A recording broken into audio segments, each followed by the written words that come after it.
Bienvenidos a este vídeo del curso práctico de Bioestadística con R. En este vídeo aprenderemos a dibujar diagramas de barras que reflejen de manera gráfica la distribución de frecuencia de los valores de las variables de la muestra. Para ilustrarlo, vamos a ir como siempre a RKWAR, cargaremos el conjunto de datos de las notas del curso y recordemos que los diagramas de barras son diagramas apropiados para variables que contengan un número de valores reducido y que se repitan. Por ejemplo, en el caso de las notas, podríamos utilizar un diagrama de barras para representar la distribución de frecuencias de los suspensos, ya que la variable de suspensos contiene solamente 4 valores que además se repiten bastante a menudo, o bien el diagrama de barras del factor calificación.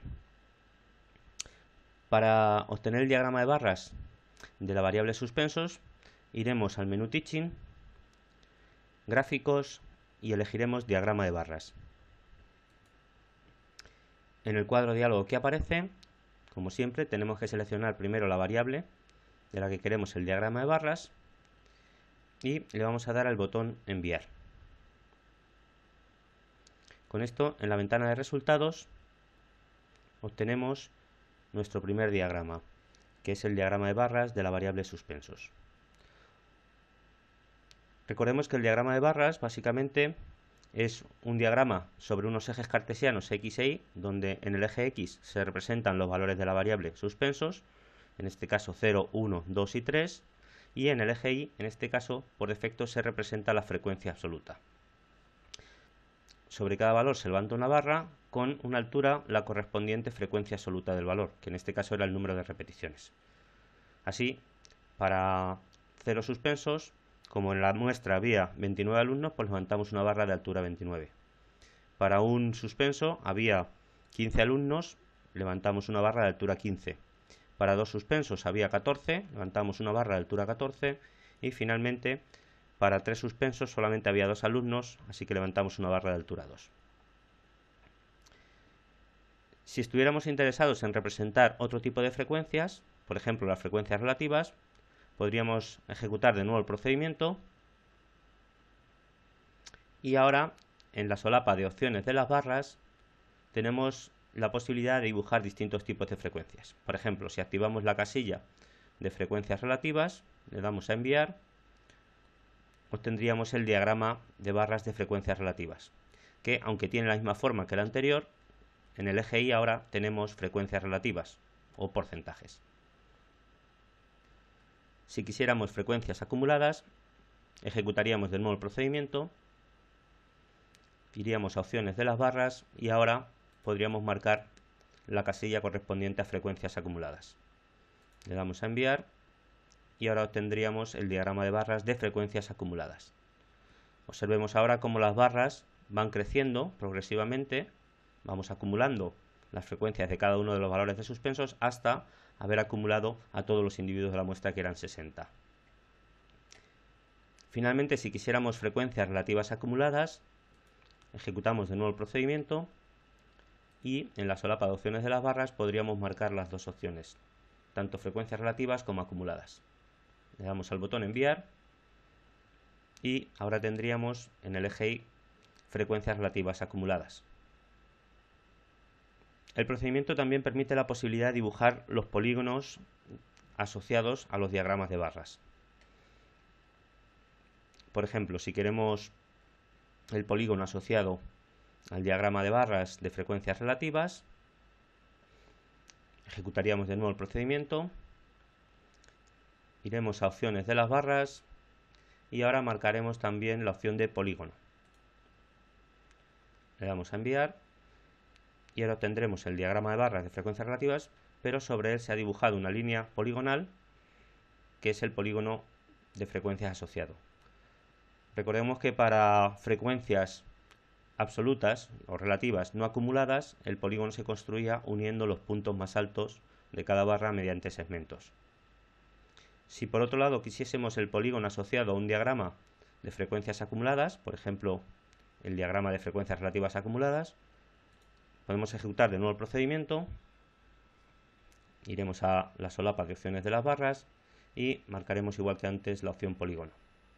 Le damos a enviar y con esto obtenemos el polígono de frecuencias relativas acumuladas, que a diferencia del anterior se construye en forma de escalera, ya que, puesto que estamos acumulando, los saltos reflejan que estamos acumulando a golpes, ya que se trata de una variable discreta que toma valores aislados.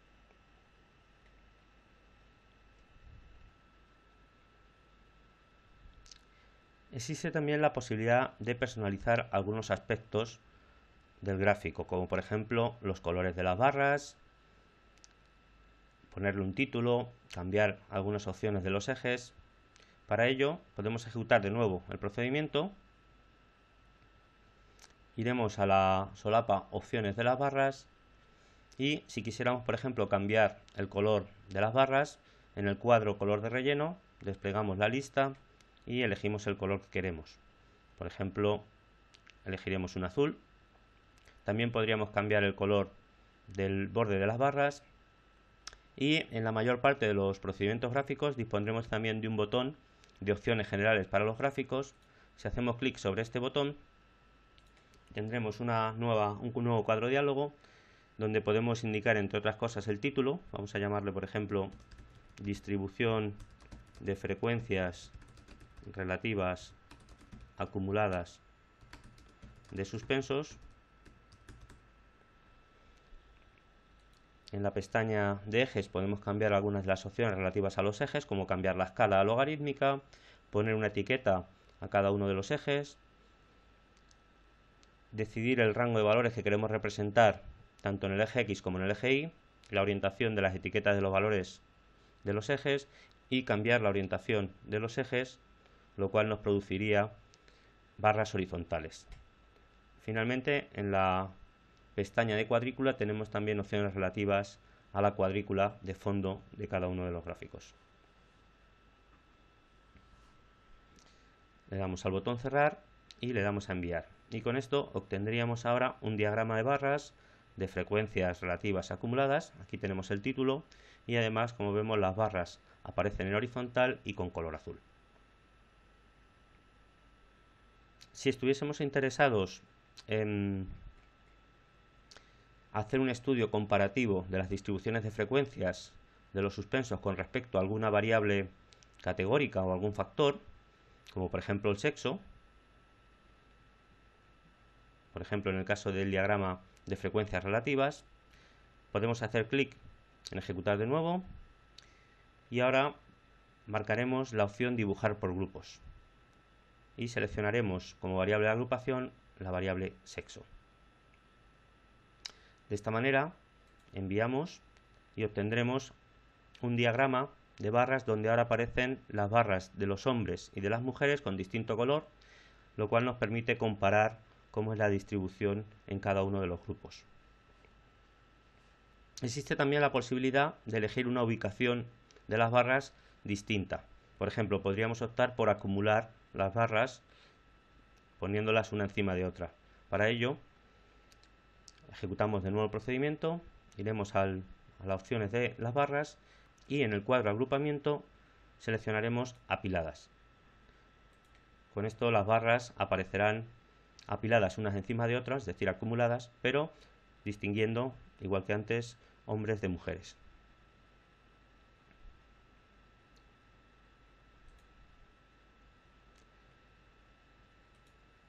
Finalmente podríamos optar por separar las barras en diagramas distintos, lo cual nos produciría dos diagramas de barras distintos, uno al lado del otro, uno para mujeres y otro para hombres. Como se ve, esta herramienta es muy útil puesto que nos permite comparar las distribuciones de las mujeres con los hombres. De manera rápida podemos ver que el número de mujeres con 0 suspensos que han aprobado todo es mucho mayor en términos relativos que el número de hombres. Y además, por ejemplo, la distribución de suspensos en las mujeres es bastante más asimétrica hacia la derecha que en el caso de los hombres. Podríamos incluso establecer grupos con respecto a más de una variable categórica o factor. Si ejecutamos de nuevo el procedimiento, por ejemplo, podríamos estar interesados en comparar las distribuciones no solamente por el sexo, sino además por el grupo de clase. Para ello bastaría con seleccionar como variable de agrupación también el grupo. Le damos a enviar y con esto tendríamos ahora 6 diagramas de barras distintos correspondientes a las mujeres del grupo A, los hombres del grupo A, las mujeres del grupo B, los hombres del grupo B, las mujeres del grupo C y los hombres del grupo C.